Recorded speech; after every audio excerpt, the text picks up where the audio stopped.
Kryetari i Bashkisë së Tiranës, Erion Veliaj, u paraqit këtë të premte në gjykatën administrative, i shoqëruar nga forcat e policisë dhe efektiv të burgjeve, në kuadër të padisë ngritur prej tij kundër prokurorit të SPAK, Olc Dado.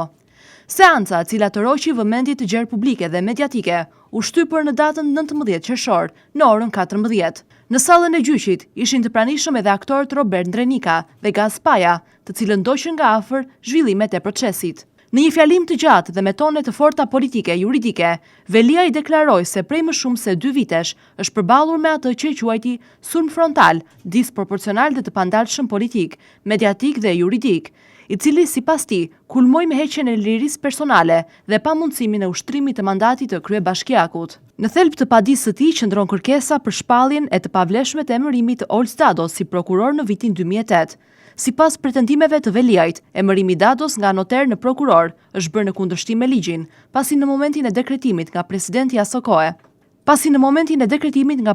asaj kohe, ai nuk kishte përfunduar ende shkollën e magjistraturës dhe nuk plotësonte kriteret ligjore për ushtrimin e detyrës. Nga ana tjetër, pala mbrojtëse prokurorit Olc Dado kërkoi mospranimin e padisë, duke argumentuar se ajo nuk ndikon në vijimin e hetimeve dhe ndjekjes penale ndaj Veliajt, pasi në çështje është i përfshirë dhe prokurori SPAK Altin Tumani. Padia lidhet me hetimet ndaj Veliajt për çështjet e inceneratorit të Tiranës dhe teatrit kombëtar, ndërsa përplasja juridike mes kryebashkiakut dhe SPAK po shihet si një nga betejat më të forta institucionale të viteve të fundit.